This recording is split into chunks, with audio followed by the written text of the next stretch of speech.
It has been a tradition in our institute to inaugurate each academic year by bringing together the members of our academic community, students, researchers, professors, to reflect on the state of the European integration and the challenges ahead. Our Institute for European Studies is marked by its interdisciplinary nature, as it combines economics, political science, law, history in its teaching programs, in its research projects, and in the wide range of conferences and debates organized every year on topics related to the European integration. For the opening of former academic years, we have had the pleasure of welcoming academics and political actors to share with our community their thoughts on a variety of topics, such as the Eurozone crisis with former Commissioner Laszlo Andor, now professor at the Institute, in 2014, the prospect of the Brexit referendum with Baroness Julie Smith, professor at Cambridge University, in 2015, the role of the Court of Justice in times of crisis with the President of the Court of Justice, Koen Leenaerts, in 2016, and the historical roots of Brexit with Professor Kiran Patel from Maastricht University last year in 2017. The opening of each academic year is, of course, a key moment for the life of our community. This one is particular for at least 3 reasons. This academic year, our institute celebrates its 55th anniversary. This academic year is also crucial for the future of the European Union. Think about the withdrawal of the United Kingdom in March 2019, or the next European election in a context of rising populism and Euroscepticism in several EU member states. These are some of the reasons why the ULB authorities chose the European Parliament as venue for the general opening of this academic year, and chose also the topic of Europe of knowledge as a federating theme for all its faculties. In doing this, they offered us new opportunities for addressing the integration process and its challenges from a truly interdisciplinary approach, which includes both humanities, but also, I would say, harder sciences. Our rector, Professor Yvon Angler, should join us later, and he will certainly come back to the reasons of this decision in his concluding remarks. In this context, we are privileged and honored to officially launch our most recent Jean Monnet Module, which is entitled Rule of Law and Mutual Trust in Global and European Governance, in the presence of Mrs. Judith Sargentini, Honorable Member of the European Parliament.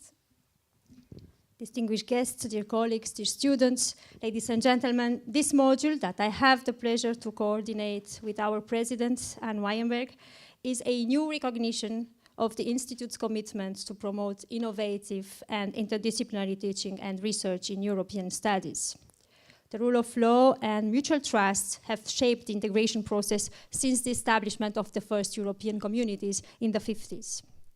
As we all know, in recent years, these concepts have attracted considerable media coverage, as several EU member states adopted measures undermining the quality of democracy and European values.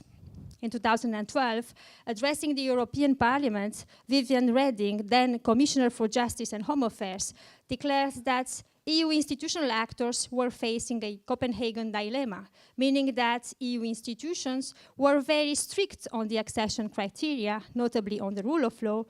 But she said, and I quote her, "Once this member state has joined the European Union, we appear not to have any instrument to see whether the rule of law and the independence of the judiciary still command respect." In 2012, decisions adopted in Hungary and later in Poland generated strong demands for, if not improve, then at least clarify the action capacity of the European Union to safeguard the rule of law within its member states. A growing consensus developed that institutional arrangements at that time regarding enforcement, monitoring, and assessment of the rule of law were incomplete. Indeed, Article 7, enshrined in the treaties, is a powerful option, however difficult to use. In this context, the search for new mechanisms has become a pressing issue at European level. The European Parliament and the Commission called for new mechanisms to safeguard common values at the supranational level, and I'm referring here at the EU Justice Scoreboard, but also the new rule of law framework, which is now the preliminary step before launching Article 7. These new instruments were designed to allow preventive action and to provide for a dialogue with the member states concerned and ultimately to avoid sanctions. Despite these new mechanisms and instruments, the Commission's concerns with regard to the rule of law in Poland, Hungary, and other EU member states have deepened, as Vice President Franz Timmermans recently declared. This is the political context in which our Jean Monnet Module evolves. Now, more than ever, interdisciplinary research is needed in order to understand what is at stake when elected political actors, in the name of sovereignty, seek to redefine the features of the political regimes to reduce pluralism and the independence of the judiciary. In our project, the rule of law will not be addressed in abstract terms, but in relation with other key principles, such as mutual trust, and in concrete situations in the European Union and other regional organizations. In other words, this module, with the support of the Erasmus Plus program of the European Union, seeks to consolidate interdisciplinary research, to develop original teaching in EU studies, and last but not least, to reach a wide audience in public events, allowing to approach these issues from different perspectives. Ladies and gentlemen, when in September this year, the Commission notified the award of a new Jean Monnet project, the rule of law was discussed more than ever, especially in the European Parliament, where Judith Sargentini, member of the group of the Greens, European Free Alliance, elected in 2009 on the list of GroenLinks in the Netherlands, presented the report on the Council, calling on the Council to determine the existence of a clear risk of a serious breach by Hungary of the values on which the European Union is founded. This report was approved by the European Parliament on September 12 by 448 votes to 197, with 48 abstentions. For Judith Sargentini, to draft this report required several months of preparation and dialogue with a wide range of actors. Her interest in the study of democracy and totalitarian regimes go back to the end of the 1990s, where she studied history at the University of Amsterdam, specializing in 1999 in totalitarian system and the democratization of Europe. Being Romanian myself, I would like to thank you, Mrs. Sargentini, for having promoted democracy when, as a member of the European Students' Union, you helped Eastern European students organizing their fight for democracy. In the European Parliament, Judith Sargentini is Vice Chair of the Committee on Civil Liberties, Justice and Home Affairs, and on the Special Committee on Terrorism. She is also a member of the Delegation for Relations with South Africa and of the delegation to the ACP-EU Joint Parliamentary Assembly. Dear guests, we academics don't like to use too often and for everything the word crisis. It is not always a useful analytical tool. However, over the last decades, the EU has been confronted with a succession of serious problems, such as the attempts to save the euro, the inability to organize the European solidarity at the EU level in the field of migration, Brexit, the rise of populism, and the lack of social justice in several EU member states. These are important issues and in a way intertwined. Today, we will discuss one facet of these serious concerns, that is the limitation of pluralism, freedom of expression, academic freedom, and the limitations on judicial independence. As we all heard, yesterday, the Central European University left Hungary. Decisions deplored in this university by our rector, by academics and students. At the ULB, we stand with the CEU and express our solidarity with our colleagues from all the countries in the world where academic freedom is threatened. How can the EU safeguard its values? How to deal with the attempts of those who are seeking to implement new models of democracy that they proudly call illiberal?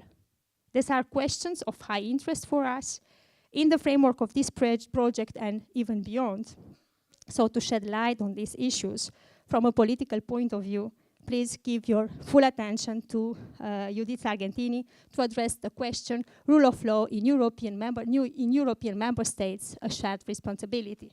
Thank you very much.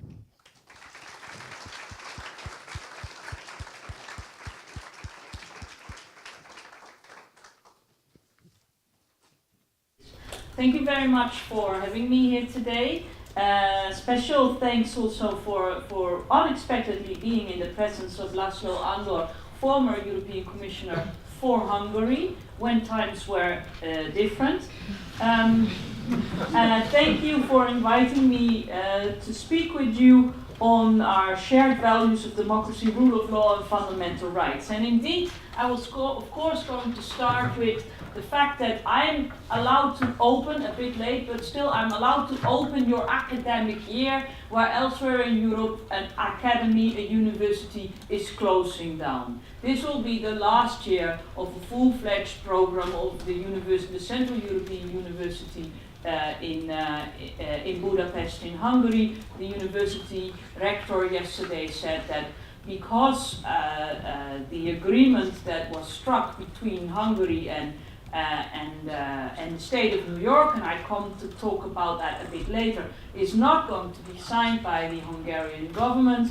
They are going to pack up and move to Vienna. And this is the first time, I was told, since the Second World War that a university was forced to be shut down. And in the Second World War, it was the University of Oslo that was shut down by the German oppressor. It's unbelievable, I would say, that a university in the European Union can be bullied, because that's what it comes down to, bullied in shutting down. And what strikes me as very uncomfortable as well is that the response by other member states, prime ministers of the other 27 member states of the Union, is very low. There are some ministers of foreign affairs that said this is to be pitied, but there is no full-fledged strong language coming from the other capitals. And I warned for this when I wrote my report on the state of rule of law in Hungary. The parliament is worried of what's going on in Hungary, and it showed its worry when it voted my report on September 12th with indeed a 2/3 majority. I don't have the numbers ready. I'm glad you have. I recall that I got more than 2/3 majority. But before I go into the details of the report, I'd like us to look one step back at European values and what those are. And can we actually measure those values? And very often questioned, is there no cultural bias in these questions? This is why I put on the screen Article 2 of the Treaty of the European Union. I'll read it to you. The Union is founded on the values of respect for human dignity, freedom, democracy, equality, the rule of law, and respect for human rights, including the rights of persons belonging to minorities. These values are common in the member states in a society in which pluralism, non-discrimination, tolerance, justice, solidarity and equality between women and men prevail. That's it. All European member states signed up to that, and I am sure that if you would ask them, they would sign up to these tomorrow again. And I'm not sure whether you've seen, but I personally really appreciate the fact that it says equality between women and men, and not men and women. It's tiny, but it shows that this is language that is very carefully thought of. So, although member states, I think, will sign up to this language tomorrow, the question is, are they really defending these values if they come under threat? And that's what we need to talk about with each other, because we live in strange time. A couple of weeks ago, you might have stayed up late, watched CNN to see what the outcome of... It happens to all of us. It's this time of the year, coughing and so on. A couple of weeks ago, there were the by-elections in the USA, and you might have stayed up late to watch CNN to see whether Trump would win the elections again, or whether the Democrats would manage to recover some of their losses. It's one of those examples of somebody who is called, and I'm talking Trump here, a strong leader. An example of a strong leader that is there to protect its citizens against evil. Yes, I think of Donald Trump, I think of the Brazilian President Bolsonaro, of Duterte in the Philippines, Sisi in Egypt, Erdogan in Turkey, and indeed Viktor Orban in Hungary. And after all, Bolsonaro won in Brasilia, one of the first to congratulate him was Viktor Orban. And he actually said, I want to go to your inauguration. That's friends among each other. And with such strong leaders that are standing up for us against evil, that are there to protect the citizens, who need values anyway? Huh? Well, of course, this is a question with a clear answer, but I'm a historian. I studied history at the University of Amsterdam, and I'm surprised to see that the debate around values and principles can be flipped around so easily. Did we here in Europe forget where we came from? Our history has been a very violent one, and the rights of individuals were very often trampled for what they said was the greater good. We lived 73 years after the Second World War, after the end of the Second World War. We lived 29 years after the fall of the Berlin Wall. Both experiences are engraved in our memory. At least I hope they are, and they are engraved in my memory, although I'm from 1974 only. And it's that understanding of the past that actually inspired us to write the preamble of the Treaty of the European Union that I've got for you on a slide as well. I'll quote a little bit of it, and I'm not asking you to quote it back to me, but I want you to see the beauty of that language, the preamble of the Treaty of the European Union. We draw inspiration from the cultural, religious and humanist inheritance of Europe, from which have developed the universal values of inviolable and inalienable rights of the human person, freedom, democracy, equality and the rule of law, recalling the historic importance of the ending of the division of the European continent and the need to create firm basis for the construction of the future of Europe, confirming their attachment to the principles of liberty, democracy and respect for human rights and fundamental freedoms and the rule of law. It's no denying that this is the basis, and it touches back upon where we came from, our violent past, and the fact that Europe still is a project of nie wieder Krieg, of no more war. Now, I joined the European Parliament in 2009, and that was 5 years after the new, what then was called the new accession countries, so the Central European and Eastern European countries that liberated themselves from Soviet oppression, joined the European Union. Hungary and Poland became a member of the Union in 2004, at a remarkable pace, I would say.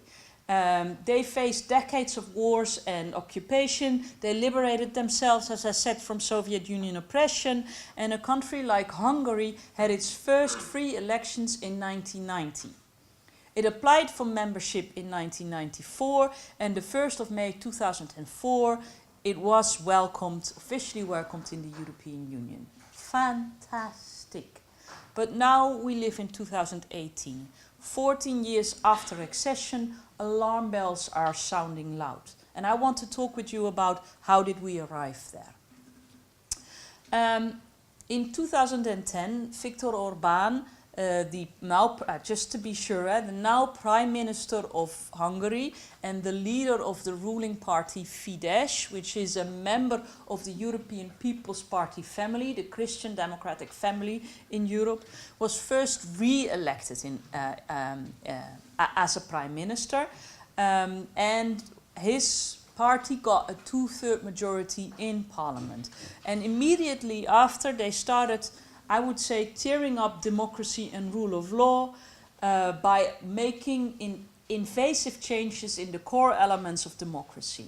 And I've listed those in the report that I've written, but I'll name you a couple of those.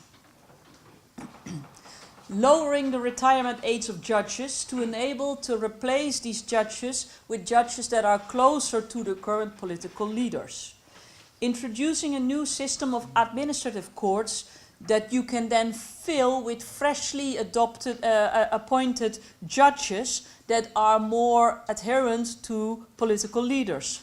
Rewrite your higher education law in such a way that the financial decisions, that is who to hire and who to fire of academic staff, is taken by somebody who listens to the government in Budapest, which limits then the maneuvering space for critical educators at universities. This actually took away financial decision making at every state university in Hungary from a rector to a state official. And if a rector cannot decide about how to spend his money, he has less influence over who will teach there. The government introduced a 25% tax to be paid upon foreign subsidies for NGOs, particularly those NGOs that provide services to migrants and refugees. Which means you are an organization and there are newcomers in your society and you want to help them integrate in society. You get funding from outside, maybe from the European Commission, or from the, for instance, and this happened in Hungary, from the Norwegian Peace Fund. If you then have to pay 25% taxes over subsidies that you got from outside, then you actually can't run your integration policies anymore, your services towards migrants. Services, mind you, that actually have to be done by governments, but in this case of Hungary, are not done by Hungary. And to go back to your Central European University again, the Central European University had a task in teaching refugees in Hungary. High educated refugees could enroll in the university. And half a year ago or something, the Central European University stopped teaching these refugees because their accountancy firm had said, we are going to have to pay 25% taxes over the international funds that you receive to teach these refugees. We have to quit the program. Another one of those examples that has been introduced by law in Hungary is making homelessness a crime and actually saying so in the constitution. Now, homelessness can be prosecuted elsewhere in Europe as well, but it's very often not done. And if you make it a crime and you start putting people to trial or giving them big financial sanctions, then you're actually making life more miserable for people that are homeless instead of helping them back up on their feet. Now, I've got a colleague in European Parliament not my friend, but a colleague in parliament from Fidesz, who is actually proud to tell that he rewrote the Hungarian constitution on the plane from Budapest to Brussels and back every week when he would commute on his iPad. That sounds like a story for a late evening drinking, but this is what he is proud of, and I believe him when he says so. And because the government, when it was put in, this ruling party, when it became ruling party in 2010, had a 2/3 majority, it actually managed to change the constitution overnight, in a couple of weeks' time. And when it wasn't good enough, they rewritten it again, or they came with another amendment. Now, think about how constitutions are changed back home, or where you, I don't know whether you're all from Belgium or you're from elsewhere, but in my country, constitutions are rewritten only after next elections. You can propose a change, then you have to wait it out to next elections, and when the new parliament agrees on that, you could indeed change the constitution. Here, it has been done overnight several times in a row. But not all policy changes have to be done through law to actually have a chilling effect on society. I mentioned the reduction of the retirement age of judges. It's your judges not retiring at 70 but at 65. If you let that happen immediately, you can replace them with people that are more close to you. Well, the European Court of Justice in Luxembourg ruled that that was not allowed, and then the government of Hungary rolled back that bit of legislation. Good, fantastic. That's what the Court of Justice is for.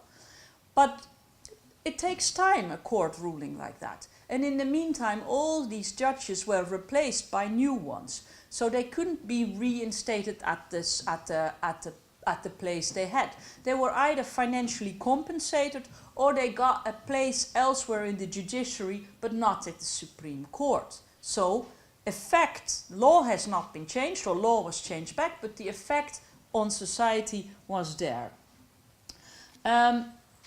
On the position of civil society organization, NGOs in the country, members of parliament, Hungarian parliament, actually turned up at the doorstep of the offices of NGOs with rolling cameras of TV stations following them, putting placards on the doors of these NGOs saying, you are a foreign agent, or you work for foreign agents. Actually putting the life of these people working at, say, Amnesty International or the Helsinki Committee or all sorts of respected NGOs at risk, because if Parliament says you work for a foreign agent, you are a threat to security of the state. And if people believe that, you and your family have a problem. The Central European University, I spoke about that, has been kept in the dark until today about its legal status since 2017. I'm not going into the details there, but because they provide you with an American diploma if you graduate there, the new law that was targeted at this specific university said they have to also teach in the US, which they didn't do. They were US recognized, but they didn't teach there. They changed that. They have there's an agreement now, and they're actually teaching at Bard University in New York. The only thing that needs to be done is the Hungarian government ratifying the treaty that the state of New York and the country of Hungary have. And it hasn't happened since autumn 2017. Another one of these examples of you not changing the law, but having a chilling effect on society. Orban's wealthy friends bought newspapers and TV channels and turned them into government propaganda platforms. You either buy a newspaper and close it down altogether, or you buy a TV station and you change the news so that your channel becomes the mouthpiece of the government. And the latest news of this week is that all those friends and business acquaintances of Viktor Orban, have now pulled together their media outlets into one big foundation, making it the biggest foundation on media foundation in Hungary, which will compete away all the other leftover more independent media if we're not very careful. European funding has been used for pet projects. I'm not sure whether you're familiar with that beautiful new football stadium in the home village of Viktor Orban, where he still spends his holidays. A huge football stadium for a very small soccer club. And in that same village there is a new railroad from nowhere to nowhere that nobody ever uses, which is one of those, it's paid for by European Commission's funding. The European Parliament Budget Control Committee went to take a look themselves September last year and came back with, this is unbelievable. This is like when in Russia during Tsar times they were putting up fake houses just to give the Tsarina the idea that, that something was going on. There is another fantastic story about lamp poles for little villages in Hungary. So there was a big tender, national government tender to put up new lamp posts, paid from European funding, which this went to, I think it was the son of Viktor Orban, could be his nephew, I beg your pardon. Son-in-law, thank you very much. The son-in-law of Viktor Orban landed a huge public procurement program to put lamp poles in villages all over Hungary. And then, of course, found those to do it for them for, well, anyway, he got rich. He got rich, and this is what you can say about the entourage of Viktor Orban since 2010. His son-in-law, his old friend from the early days, his football friends, they all somehow got rich when they were a plumber or something else before. Now, I'm not saying a plumber cannot get rich, but it normally takes a little bit of time. And then, finally, in my list of examples, the scaremongering. National consultations or referenda with questions like, let us stop Brussels, or questions around migration and terrorism. Well, if you bring the two together, migration and terrorism, you know how to scare people. I can go on and on and on and on. I won't. But all these separate measures have a result on society. And if they're interconnection, and if you connect them together, I think you can conclude, and the European Parliament concluded that with me, that we are at a serious breach of a risk of a serious risk of a breach of rule of law. And I actually think we're way past the serious risk. We're at the breach of rule of law. But hey, I'm respecting the treaty, and that's not in my merits. Now, you can of course argue that Fidesz, the government, is democratically elected, and that this is therefore the will of the people. And indeed, that is true. Fidesz won 3 elections in a row. But I'd like to then look back at Article 2 or the preamble of the treaty, and I want to make the point about individual freedom, about human dignity, about equality, about a free choice, and also the free choice of a country when it signed up to join the European Union. Democracy in Europe is not a winner-takes-all event. It is about respect for minorities, about allowing space for public debate, and allowing space for people that disagree with you. And if you don't, if you make sure that alternative voices are not heard in society, you will start making mistakes as a government, because there's nobody there to correct you anymore. And you walk into a certain trap of having one view only, and nobody's going to tell you, maybe there is another way around and we can do this differently.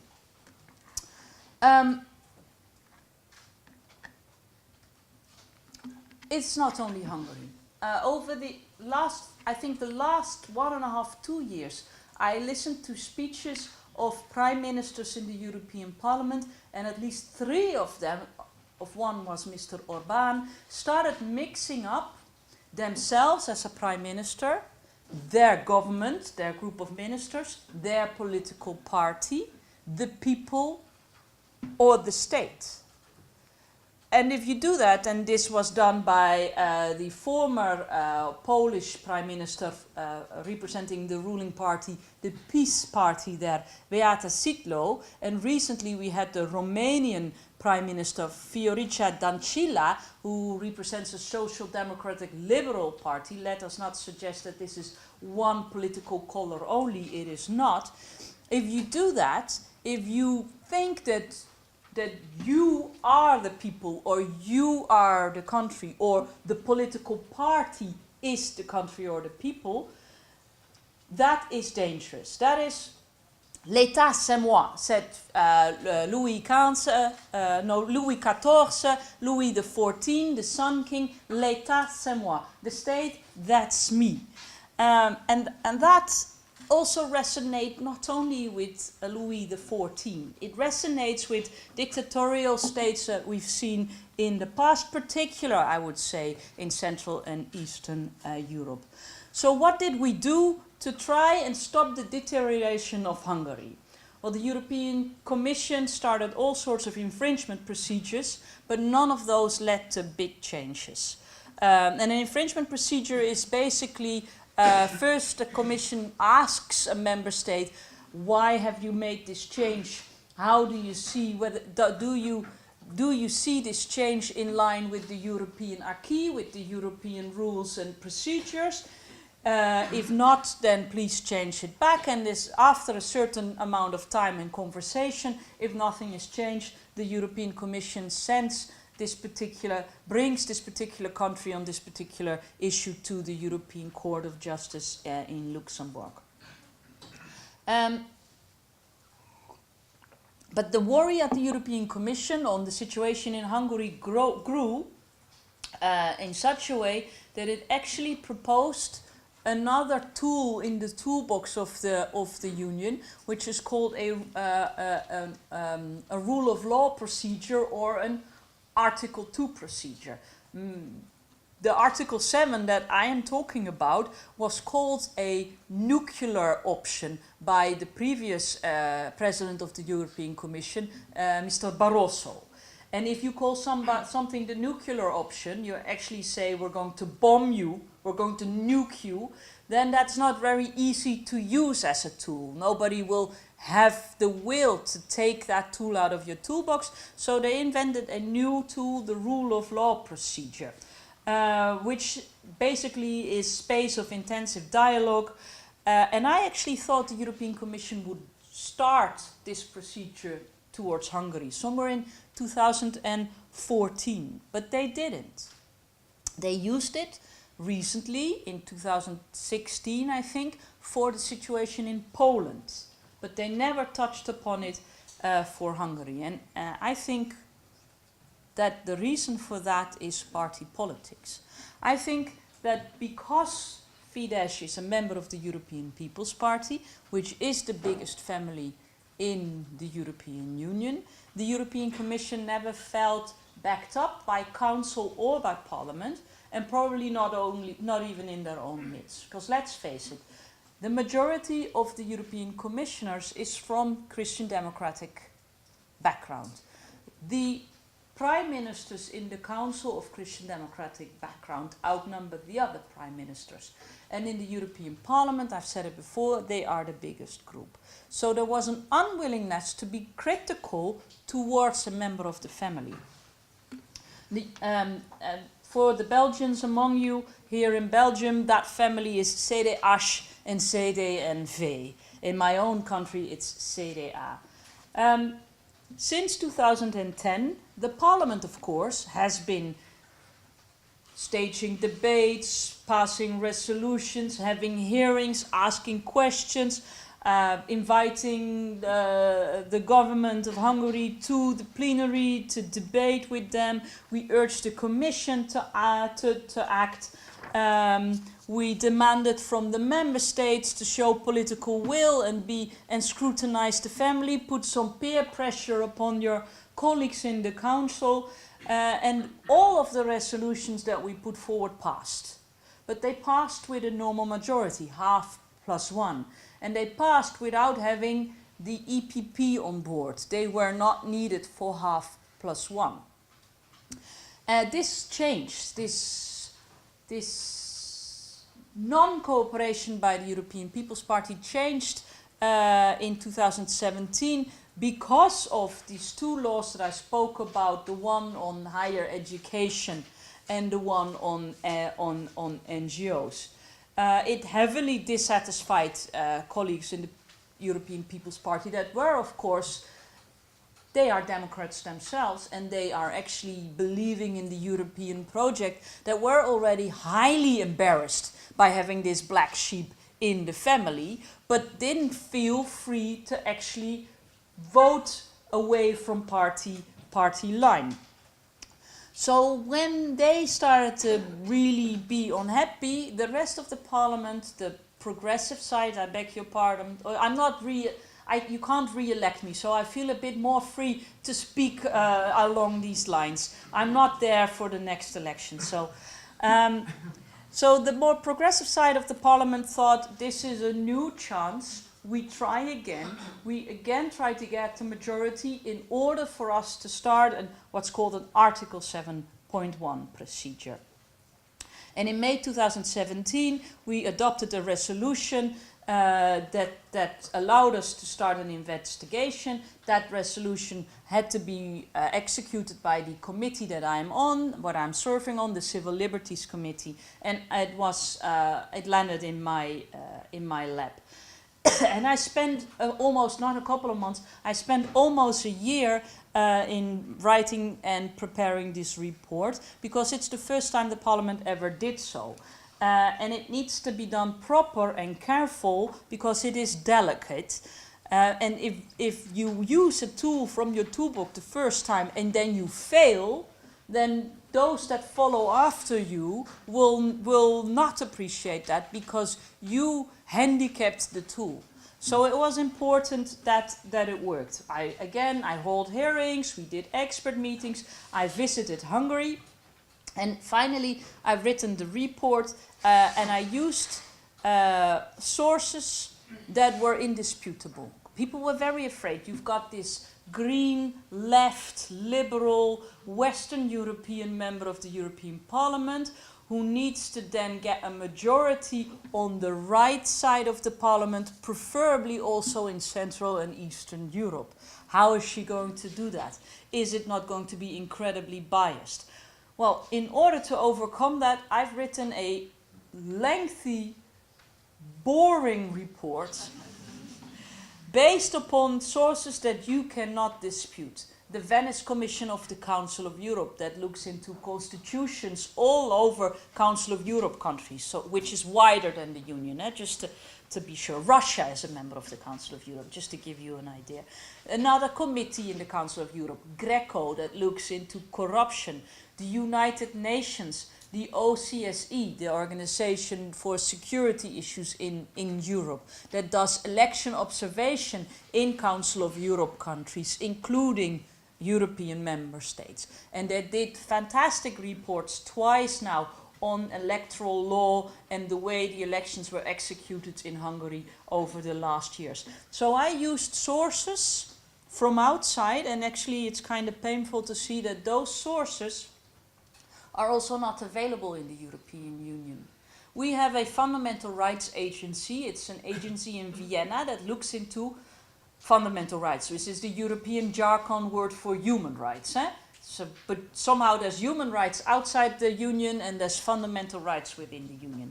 They do fantastic work, but they have a mandate that does not allow for them to write reports about a member state.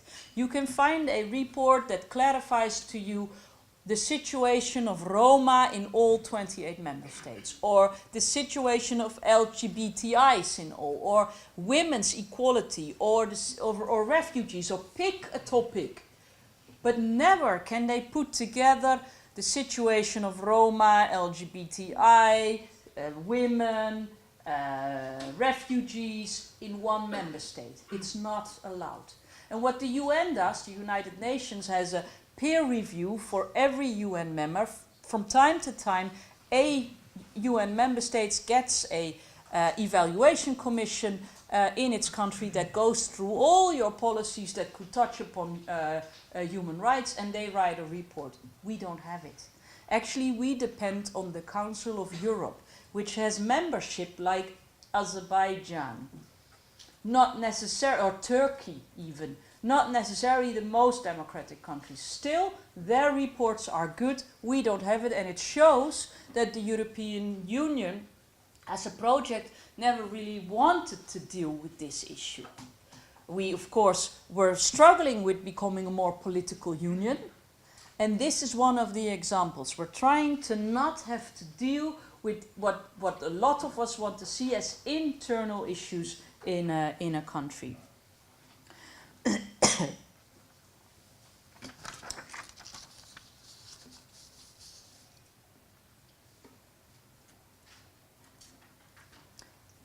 So, you couldn't argue that the report was biased or leaning left, liberal, Western European.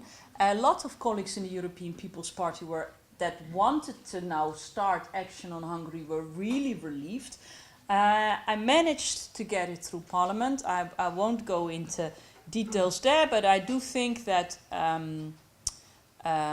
actually the presence of Viktor Orban during the debate has been of huge help. He came to the Parliament the day before the vote when we were debating it, and he misbehaved, and everybody hoped he would take something back. He would say the university will keep it open, but he didn't. He went full frontal forward. He was trying to through us reach his audience back home, and it made a lot of colleagues very, very angry in the European People's Party. So angry even that Manfred Weber, the leader of that group and now the Spitzenkandidat for that family, said, I'll vote in favor of her report. Now we've got it, but the process is not really over, because now it's up to the Council of Ministers to investigate, do their own investigation and to act. I can only start a process, first time ever in the history of the European Parliament that we started an Article 7.1 procedure, and now the Council need to take it over, and that is difficult. I went to present my report 3 weeks ago at an informal meeting at the General Affairs Council here in Brussels. Only 5 ministers showed up. The rest didn't come. 8 o'clock in the morning on Monday, and there were ambassadors in the room, but it was super informal. Nobody really showed. In the meantime, the Council is also dealing with the situation around Poland, because the European Commission started a similar process November 2017, because in Poland, you can see the similarities. They used the tricks in the books from Hungary. They also lowered the retirement age for judges in the Constitutional Court. There also the European Court of Justice ruled that this was unacceptable, and now a couple of weeks ago Poland said, okay, we'll rewrite our legislation, which again is good news. But you know what is the bad part of it? Is that this gives the Council of Ministers another chance to say, you see, it's not up to us. We don't have to do this. We have other institutions to deal with this. Look, the Commission started a process. The Court of Justice in Luxembourg is ruling. It's off our plate. It is not.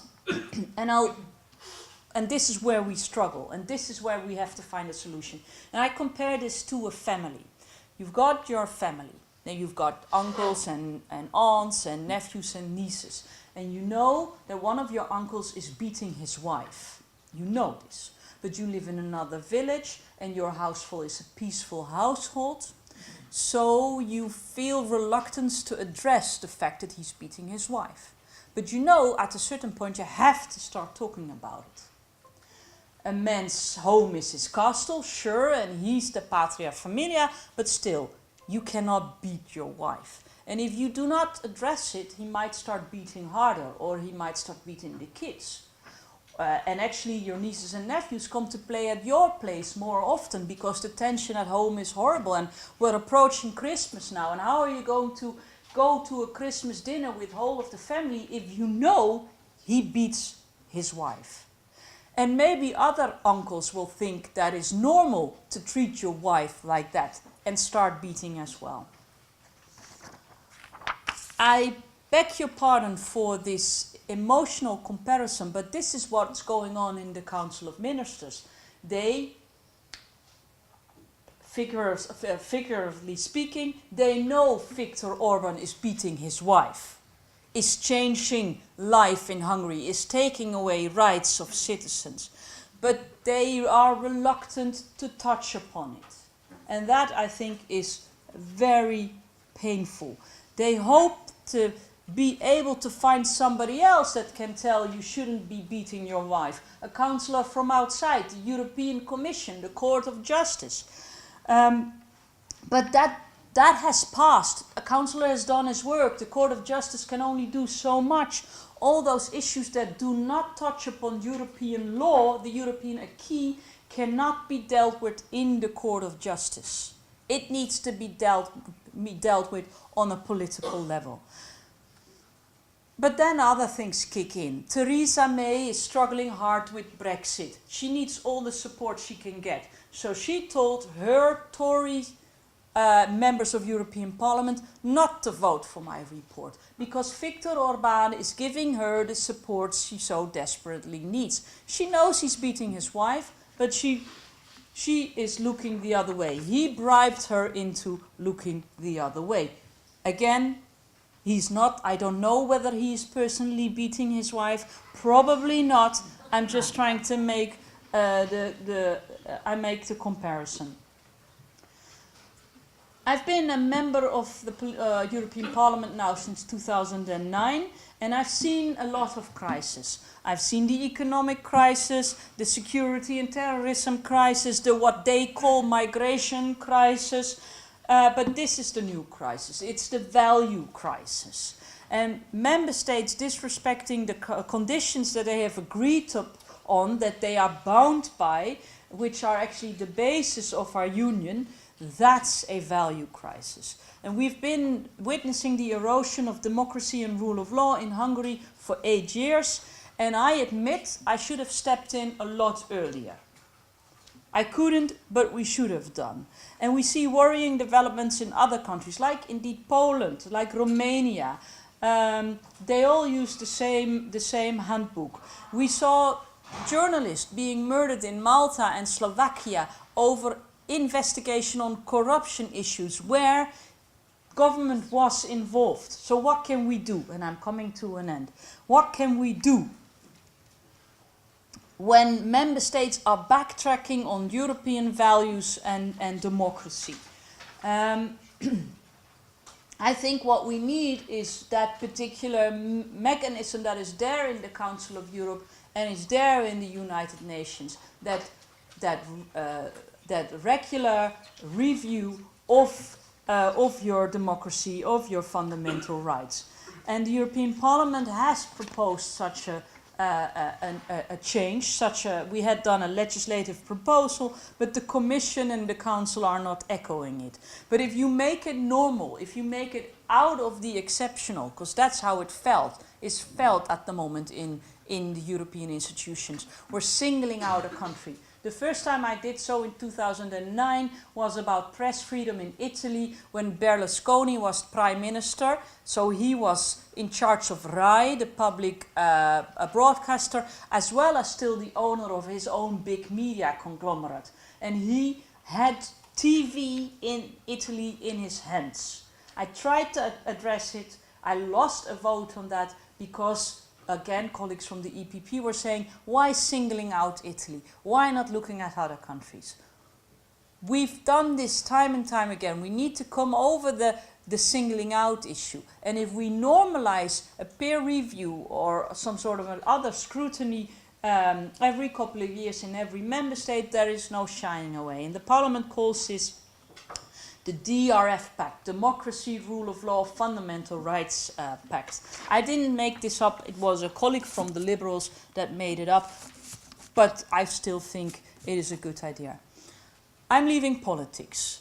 It's not only 10 years in the parliament, it's 10 years in city council in Amsterdam, and after 20 years I need a bit of fresh air, and I don't want to become too disappointed or become a cliche. So I'm leaving politics, and I feel free to talk about what should be the next European elections about. And I think the next European elections should be about values, about making sure that political leaders respond to citizens. If political leaders mistake themselves for the people or the nation, or when they think that European cooperation is always tit for tat, they are not worth your voice, your vote. The European elections in May 2019 should be about overcoming the value crisis and showing solidarity to all citizens, because Hungarian citizens, or for that matter Polish citizens, are European citizens and not secondary citizens. Now some suggest, well, if Hungary doesn't want to obey, or the Hungarian government doesn't want to obey to the European rules and regulations, why don't they simply leave? Well, first of all, with Brexit, we've seen that this is Hotel California. Eh? You can check out any time you like, but you can never leave. But second, Hungarian citizens don't want to leave. They want to enjoy living in Europe with its freedoms and with its respect for rule of law. And they look out for signs of solidarity. 49% of the citizens in Hungary voted Fidesz in the April elections. And with 49%, the party got 2/3 majority. What about the others? Or what about those that actually voted for Fidesz but didn't want to then close down newspapers or not respect for fair trial? They voted for economic benefits. Then nobody wants to live in an undemocratic system or an illiberal democracy, whatever that is. Thank you very much.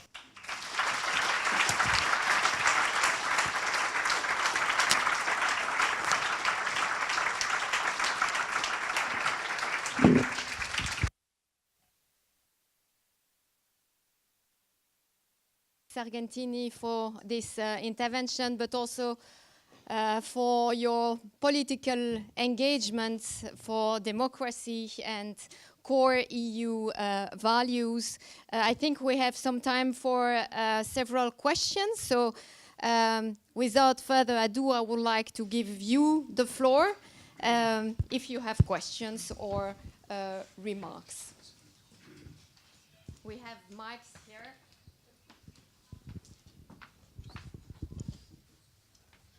Yes, there is one question. Could you please introduce yourself? Yes. Thank you. My name is Carl Tornell. I've been working for many years with rule of law, capacity building and issues like that within the European Union within the civilian crisis management. Many people suggest that one of the reasons why we have this miscontentment with the European Union and these populist reactions is because there is a democratic deficit in the functioning of the European Union. That is, the apparatus, the Council, the Parliament, and the Commission. Do you have any opinion there? Do you have any suggestion on how we could reform the institutions in order to make them look more democratic in the view of the citizens of Europe? You want to do one by one? Maybe I will, 3 questions. So a second question maybe? Here. No, ici. There. There. Where? Yeah. Can you raise your hand?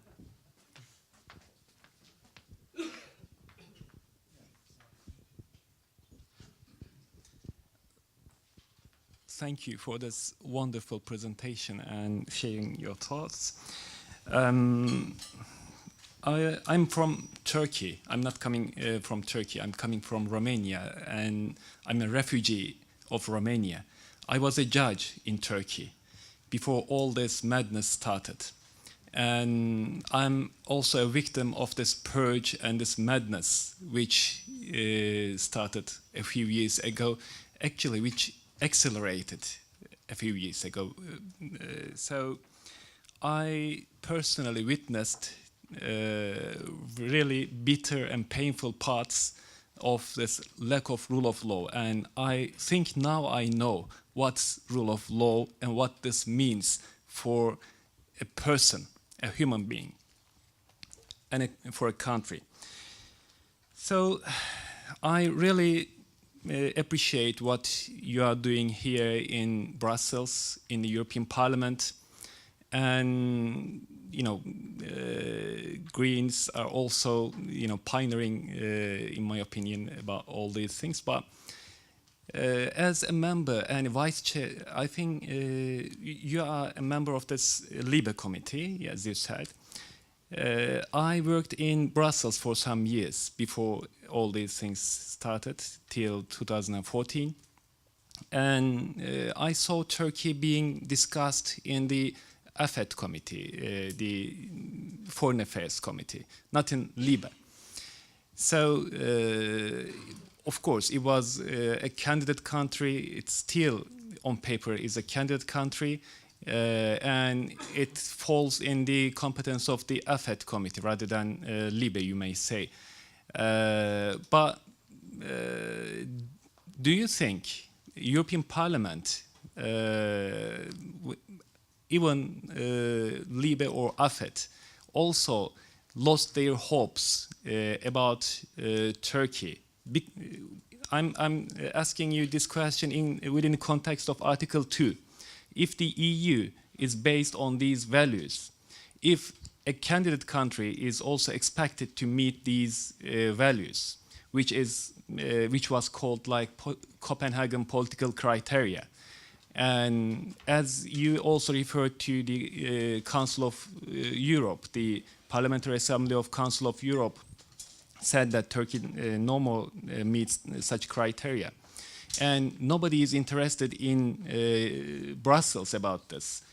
As far as I see, I can't see any movement in Parliament about this. And the European Commission is negotiating about the upgrading of the customs union and visa liberalization vis-à-vis the readmission agreement with Turkey. So how can you expect, how can you really expect the members of the EU, member states of the EU, to respect Brussels when it comes to these values?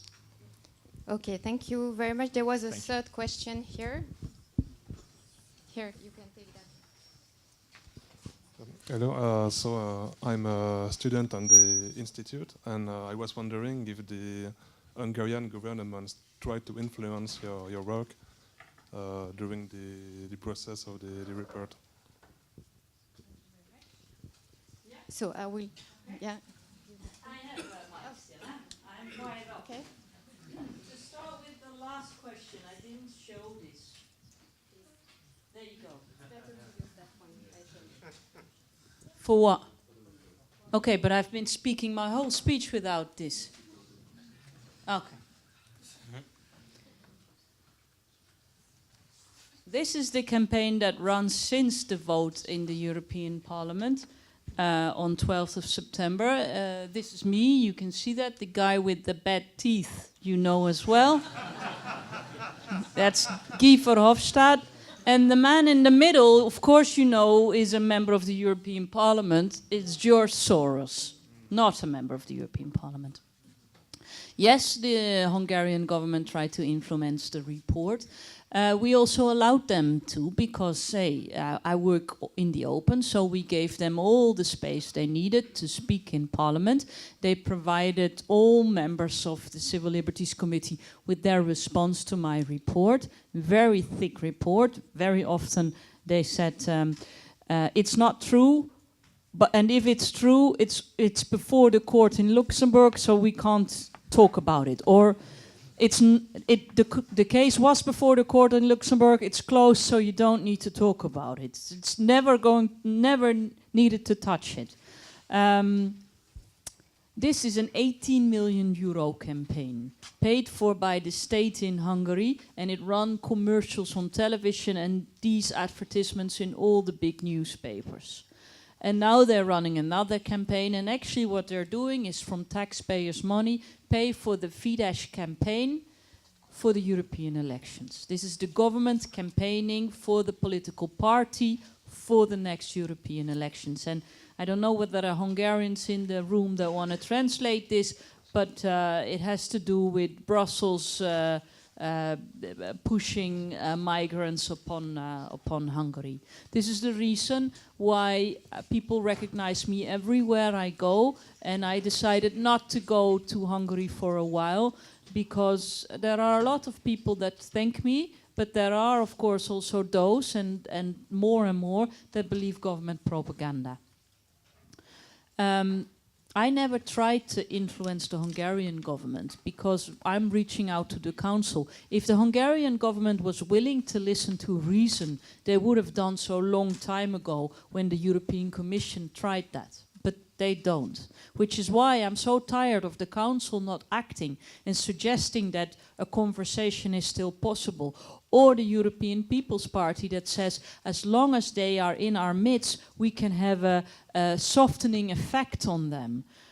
What kind of softening effect?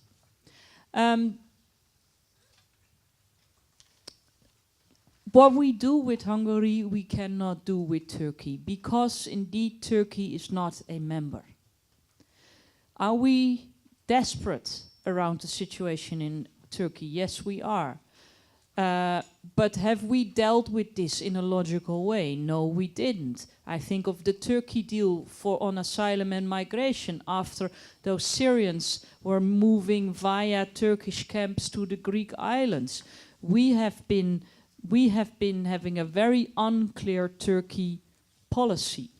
And now we're struggling. We're voting in spring again. On every year we have a report on whether we're getting closer, Turkey is getting closer to accession. And over the last years you can of course say it's moving away to accession. But officially we do this report. And the question now is, are we really going to stop negotiation? Is that a good signal or is it not? Because there are those Democrats in Turkey that desperately want to keep a connection going. So this is a debate that we haven't solved yet, and I'm personally struggling here because I want to give those democratic voices in Turkey hope. But I'm not sure that by trying to keep connections open with the government, I can actually generate that hope. Is there a democratic deficit? Yes, I know. This has nothing to do with a democratic deficit. I don't take it personally, I'm getting very tired of that idea about the democratic deficit. In the Council of Ministers are ministers that have been appointed there by their national parliaments. That's democratic. In the European Parliament, well, we've got elections coming up every 5 years. That's democratic. It might be difficult to see the European Commission, maybe the less democratic in the whole procedure, but then again, they are backed up by councils that are backed up by parliaments. And we have some sort of a scrutiny over them now. So what is difficult is for people to get a head around how Europe works, because it's different from what they learn how their nation works. But we have to start getting over that. I've done 2 campaigns for the European Parliament, and every time somebody asks me the question, a question which basically comes down to that I have to defend every policy that comes out of Brussels. But you wouldn't ask of a member of parliament from an opposition a party to make it worse, to just defend every policy that comes out of the Wetstraat, Rue de Loi, here in Brussels, because you don't have to, because you take it for granted. Belgium exists. Maybe it's not the best example. You take it for granted. The Netherlands exists. So I don't think this is that. I think this is a government that is misusing its power to stay in power and to enrich themselves. And I understand why citizens vote for a different sound, not only in Hungary, but also voting 5-star or Lega Nord in Italy. You desperately want something else. But nobody chose for another system that has no independent media anymore. So the question is not, do we understand why Hungarians vote the way they vote? Do we understand why a government wants to become more autocratic by the year? And actually, besides the money and the power issue, I don't understand. Thank you very much. So, last round of questions. Yes? Hello, thank you for your presentation.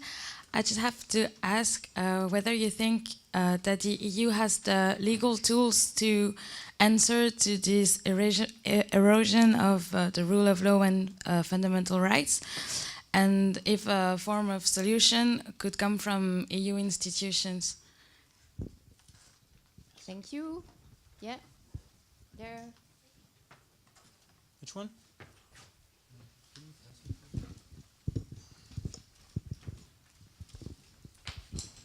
Thank you. My question would also be similar. First of all, as a Hungarian citizen who is part of that 51% that didn't vote for Fidesz, I would like to express my gratitude for your report and for raising awareness about the state of rule of law in Hungary and for your presentation.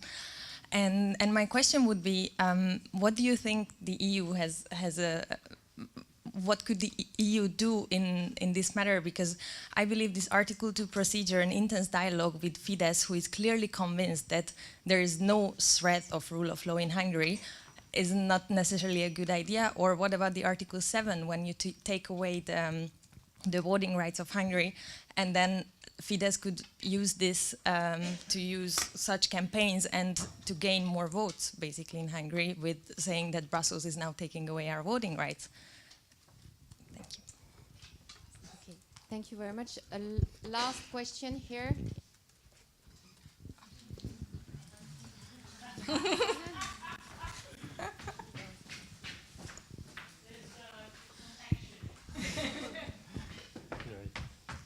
Can you raise your hand? My name is Ela Wysocka, I'm Polish, but I would not like to talk about current situation because we all know. My question is, do you think that Brexit will take place? Because I hear a very different, even today on the news, on Polish news, I don't know how valuable they are, but still, that actually British government can just, or Britain as such, can just simply withdraw, saying we don't want any more negotiation, it's all finished, and we actually want to, well, we want to stay actually, withdraw from the negotiations and all this, and we want to actually stay. And they have right for it. I think it was confirmed by a higher European institution, I don't know, court or whatever. So what do you think about it? And yeah, a bit of reflection on that. Thank you.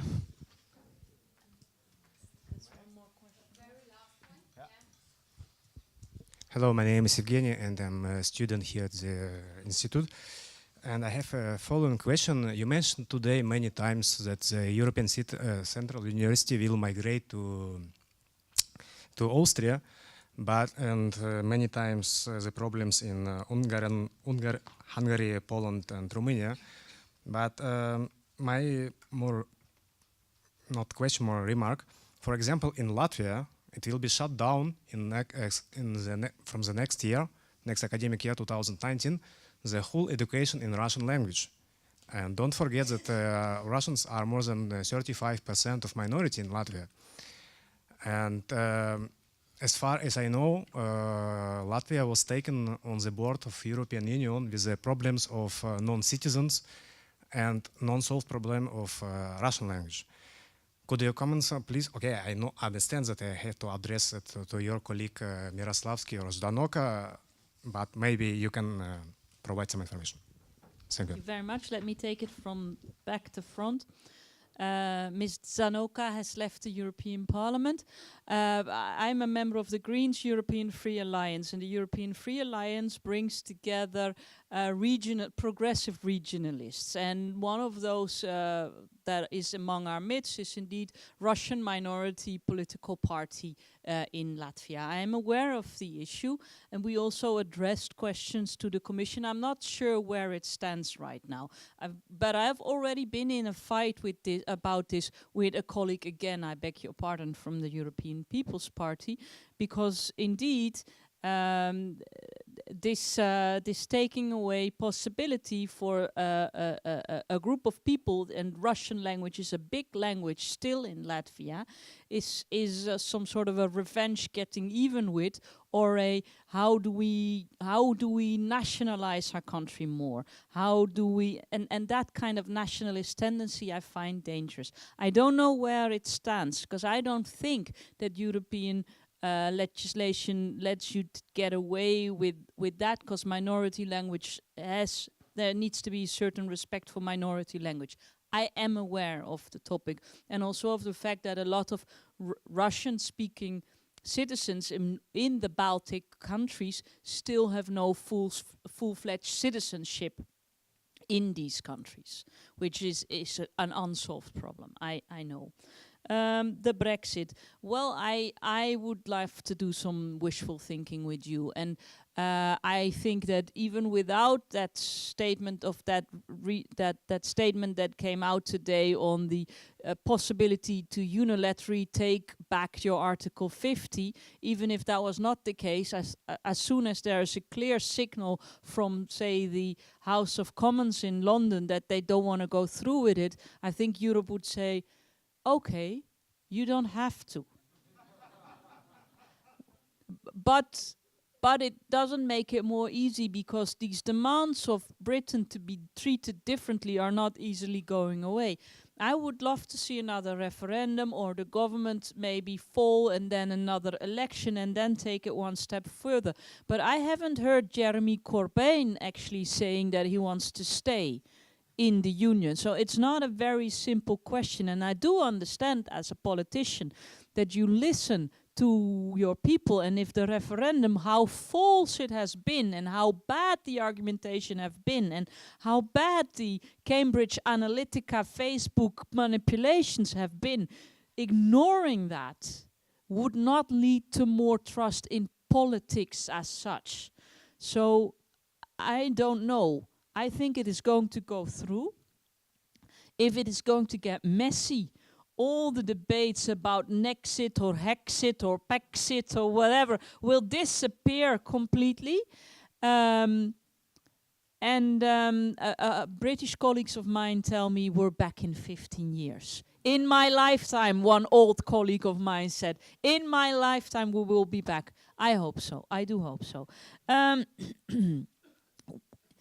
Well, I left the first question for last because this is the point I'm making. There are no legal tools left for this. This is about political will. I'm your politician that says I'm a historian and a politician. And very often I have to talk for law students. And law students understand one thing not so good, which is they interpret law. We make law, and we think we can change law, and actually we do change law. You cannot solve issues around politicians not speaking the truth, playing with society through court cases. This has to be done through political will, and which is why, although this Article 7.1 procedure has no clear end, because it means action from the Council, they don't want to do it. And if they would, it has to come back to Parliament. That has to take another vote. And that will, if it ever happens, definitely be after the next election, and you have a different Parliament, so you have to do a different head count. So you can, if you look at all that, why bother? Why go through all the trouble? Because on paper, this is never going to fly. But this is politics, and this is European politics, and things change under pressure.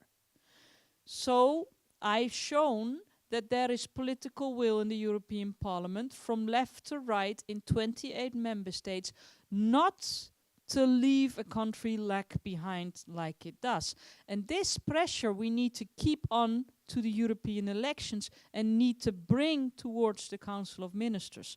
Only then can we actually bring that change. But it's not going to go through a court case.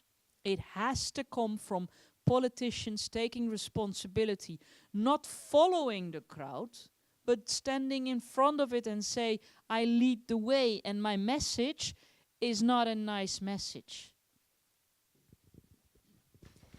Thank you very much. I will now give the floor to our rector, Professor Yvon Angler, for some concluding remarks. Nice to meet you. Thank you very much.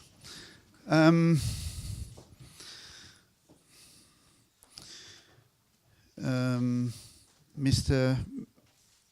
Commissioner, Mrs. MP Sargentini, thank you very much for your intervention this evening, and more broadly for the signification of your action and your deep involvement in the favor of the rule of law, which is a fundamental value of our European Union, that we share. Your presence at ULB means a lot of us. First of all, because, as you know, the university has decided to devote this academic year to Europe, and most precisely to Europe of knowledge. But secondly, beside having this tradition of research and excellence, engagement and resistance are trademark of this university. They are part of our DNA. Many activities and projects in the field of teaching and research are the evidence of this tradition. You have largely mentioned Hungary and the question of the Central European University. We invited his president, Michael Ignatieff, when the dispute begins, to express himself at the university at the time he came to meet the European Union authorities to try to solve, at the time he hoped to solve the question. And I was a little afraid by a view that, as you said, forget the political dimension besides the legal aspects. We cannot avoid to see that the Hungarian situation is not an isolated situation in Europe. Some of the people in the room and yourself expressed some other situation outside of Europe, but I think we are inside of the European Union, and the situation in other countries, in Italy, certainly. I was yesterday in Madrid, and so we followed the election in Andalusia, who showed again a major comeback of the fascist party in Spain, which is an unknown situation since the fall of the dictator there in the last century. Other sign all around in Europe shows that the situation today is a worrying one. I'm really happy to see how diverse this auditorium is, showing the interest for the European institution and for our Institute of European Studies here in Brussels. Of course, law is a major barrier to barbarity. We trust that it helps and has helped us since the Second World War to try to make our world better. Nevertheless, and I think your conclusion reminds us that law will not replace politics. because it's the politics who makes the law, and the law reflects the equilibrium in the politics. So I think it's really time to realize we are in jeopardized times. I always remember poetry of Rafael Alberti, who was a Spanish poet, who says about the dark period of fascism in this country, in Spain, sorry, I said Italy, I wanted to say to Spain. It's a Spanish poet, and he said, las palabras entonces no sirven, son palabras. He said that when the dark days comes, it's too late, and that at that time, the words are not enough to solve the problem. So it's now that we have to mobilize. I think many signs show it's necessary, and looking to the space of Europe is probably the good size to try to understand the question. I'm a little afraid that looking too much to the legal aspect will forget that there is some questions we have to ask ourselves, and the European different country responsible have to ask themselves to try to reverse a situation that will not be changed by law but by politics. Anyway, the fundamental law of Europe is an extraordinary barrier, is a light about our fundamental values we have to fight for, and I'm really happy to see you all here in the ULB who will stay very firmly in this situation. The pressure on the university is not only the case in Hungary.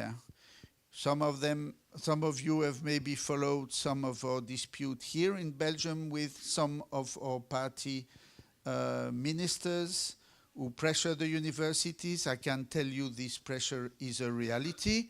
We have some colleagues in the Flemish part of Belgium who resigned for some of the position we took together under the pressure of the politics. So it's a reality everywhere. It's life. We have just to stay firm and to also ask ourselves if the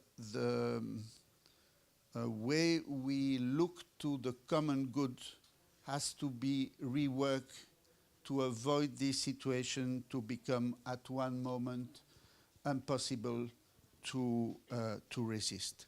Thank you very much. Have a nice year here and a good future.